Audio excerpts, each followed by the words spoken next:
Ini bukan kegiatan orang Islam. Ini tradisi harus dihentikan. Ini tradisi kesyirikan, tradisi mengantarkan masyarakat dalam neraka jahanam, kekal selama-lamanya. Ada seorang masuk surga gara-gara seekor lalat, dan ada seorang masuk neraka gara-gara seekor lalat. Jangan pernah mengikuti acara-acara seperti ini. Jangan dekat-dekat dengan acara seperti ini. Ini mendatangkan murka Allah Subhanahu wa taala. Jika seorang meninggal dunia dalam kondisi melakukan demikian, maka dia akan masuk neraka dan kekal selama-lamanya dalam neraka jahanam. Ini di antara syirik yang banyak tersebar di masyarakat.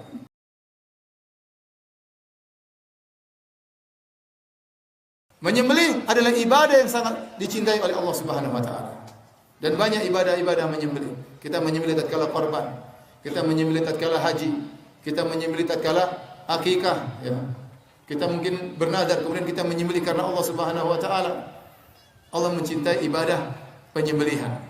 Nah, kalau ada orang kemudian menyembelih untuk selain Allah Subhanahu wa taala, maka dia terjerumus dalam syirik akbar. Kata Nabi sallallahu alaihi wasallam, la'anallah man dzabaha li ghairillah. Allah melaknat seorang yang menyembelih kepada selain Allah Subhanahu wa taala. Ini di antara bentuk kesyirikan yang banyak tersebar di masyarakat. Mereka menyembelih untuk selain Allah Subhanahu wa taala.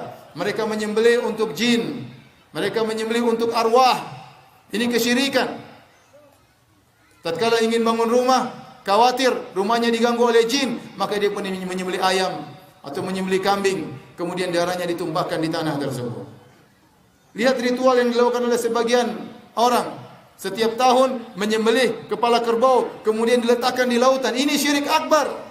Ini bukan kegiatan orang Islam. Ini tradisi harus dihentikan. Ini tradisi kesyirikan, tradisi mengantarkan masyarakat dalam neraka jahanam, kekal selama-lamanya. Jangan beralasan demi wisata supaya orang-orang wisatawan mau lihat acara ini. Apakah Anda ingin dunia mengorbankan manusia kekal dalam neraka jahanam? Ini tradisi harus dihentikan. Menyembelih untuk selain Allah Subhanahu wa taala, menyembelih untuk jin. Seorang bikin proyek, tatkala ingin memotong atau membongkar atau membuka sebagian hutan, maka tidak boleh dibuka kecuali setelah mengadakan ritual penghormatan terhadap ruh. Kemudian mengambil sebagian hewan disembelih. Ini adalah kesyirikan yang nyata. Maka seorang berhati-hati.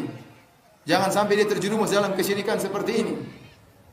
Dalam satu hadis Rasulullah SAW menyatakan, dakhala rajulu an-nar fi dhubabin wa dakhala rajulu al-jannata fi dhubabin. Rasulullah SAW kasih judul dalam hadisnya, ada seorang masuk surga gara-gara seekor lalat, dan ada seorang masuk neraka gara-gara seekor lalat. Qalu wa kaifa dzalika ya Rasulullah? Kok bisa masuk surga gara-gara seekor lalat, masuk neraka gara-gara seekor lalat? Maka Nabi jelaskan, marra rajulani ala qaumin lahum sanamun. Suatu hari ada dua orang melewati suatu kaum yang di situ ada berhala yang disembah oleh mereka. Tidak boleh seorang pun melewati jalan mereka, kampung mereka, hatta yuqarribu lahu syai'an, sampai dia menyembahkan sesuatu kepada berhala tersebut. Maka akhirnya yang satu lewat, maka dikatakan kepadanya, qarrib, sembahkan sesuatu supaya kau bisa lewat. Kata dia, ma uqarrib, aku tidak akan menyembahkan sesuatu kepada selain Allah Subhanahu wa taala. Fadarabu unuqahu, akhirnya orang ini dibunuh oleh mereka. Kata Nabi, fadakhalal jannah, maka dia pun masuk surga. Gara-gara dia tidak mau mengorbankan seekor lalat untuk berhala. Wa qalu lil akhar, kemudian mereka bertanya kepada orang yang kedua, qarrib, sembahkan sesuatu. Maka dia berkata, ma indi syai', saya tidak punya sesuatu, li qarrib, untuk aku korbankan. Mereka berkata, qarrib walau dzubaban, sembahkanlah sesuatu meskipun hanya seekor lalat. Berikan sesajen meskipun seekor lalat. Faqarraba dzubaban fakhallau sabilahu fadakhalan nar. Maka dia pun menangkap seekor lalat, dia letakkan kepada berhala tersebut, kemudian dia dipersilakan untuk melewati kampung tersebut, maka dia pun masuk neraka jahanam. Perhatikan, hanya seekor lalat, hewan yang hina, kemudian dia jadikan sajen, dia sembahkan kepada berhala, hanya seekor lalat, maka dia meninggal masuk neraka jahanam. Bagaimana lagi dengan seekor ayam? Bagaimana lagi dengan seekor kambing? Bagaimana lagi dengan seekor sapi? Bagaimana lagi dengan seekor kerbau? Kemudian diserahkan kepada dewa laut lah, dipotong diserahkan kepada dewa padi lah, diserahkan kepada ruh inilah, ruh anulah. Ini kesyirikan, syirikan yang sangat berbahaya. Maka seorang jangan pernah mengikuti acara-acara seperti ini. Jangan dekat-dekat dengan acara seperti ini. Ini mendatangkan murka Allah Subhanahu wa taala. Jika seorang meninggal dunia dalam kondisi melakukan demikian, maka dia akan masuk neraka dan kekal selama-lamanya dalam neraka jahanam. Ibadah yang dia lakukan selama ini akan hancur. Salatnya hancur, umrohnya hancur, bacaan Qur'annya hilang. Puasanya hilang, tidak ada manfaatnya. Tidak bermanfaat. Kata Allah Subhanahu wa taala, "La in asyrakta la yahbatanna 'amaluk wa la takunanna minal khasirin." Kalau kau berbuat kesyirikan, maka akan gugur seluruh amalan yang kau lakukan. Salatmu, puasamu, sedekahmu, bacaan Qur'anmu, semuanya gugur. Kalau kita meninggal dalam kondisi melakukan syirik akbar, waliyadzubillah, maka berhati-hati. Ini di antara syirik yang banyak tersebar di masyarakat. Di antara syirik akbar yang tersebar di masyarakat adalah percaya kepada dukun. Nabi SAW sudah ingatkan dan mewanti-wanti sejak dulu tentang bahayanya dukun. Kata Nabi SAW, "Man atakahinan aw arrafan fasaddaqa bima yaqul faqad kafara bima unzila ala Muhammad." Barang siapa yang datang kepada dukun atau paranormal, dalam kurung para tidak normal, kemudian membenarkan perkataannya, maka dia telah kafir kepada Al-Quran. Dia telah kafir kepada Al-Quran. Dan kita tahu bahwasanya dukun di tanah air kita banyak. Hampir setiap kabupaten ada dukunnya. Hampir setiap kabupaten ada penyihirnya. Dan ini barang siapa yang datang kepada dukun, mempercayai perkataan dukun, maka dia telah kafir kepada Al-Quran. Waliyadzubillah. Jangan percaya sama dukun. Dukun adalah temannya syaitan.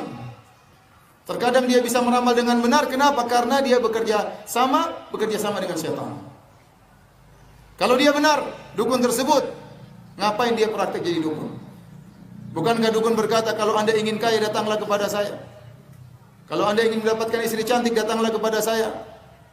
Kalau Anda ingin menang dalam judi, datanglah kepada saya. Sementara dukunnya miskin. Kalau memang dia cepat kaya, ngapain dia buka praktek dukun? Kenapa dia selalu miskin? Kalau memang dia bisa membuat seorang dapat istri cantik, kenapa istrinya jelek? Kenapa? Ada kawan saya datang di Jogja. Kemudian zaman dahulu dia ketemu dengan seorang dukun. Orang dukun tersebut bilang ini ada cara untuk menghitung forecast. Kata kawan saya, kalau kita ikut cara ini pasti dapat, pasti dapat, pasti menang. Terus kawan saya mengatakan, kenapa Pak Dukun nggak pasang?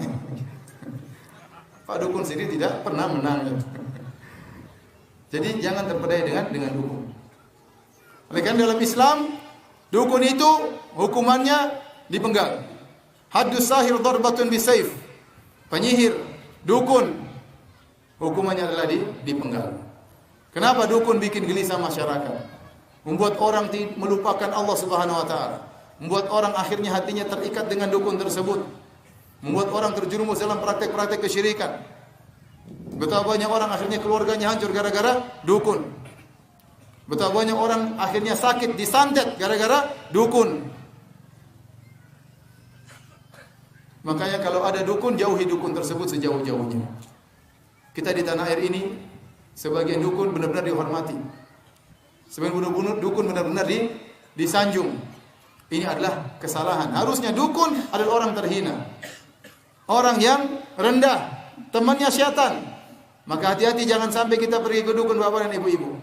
Jangan sampai seorang ingin kaya cepat, maka dia pergi ke dukun. Ingatlah dukun itu juga enggak kaya-kaya. Jangan dibodoh-bodohi oleh dukun. Hadirin hadirat rahmatillah subhanahu wa ta'ala. Ini sebagian dari syirik-syirik besar.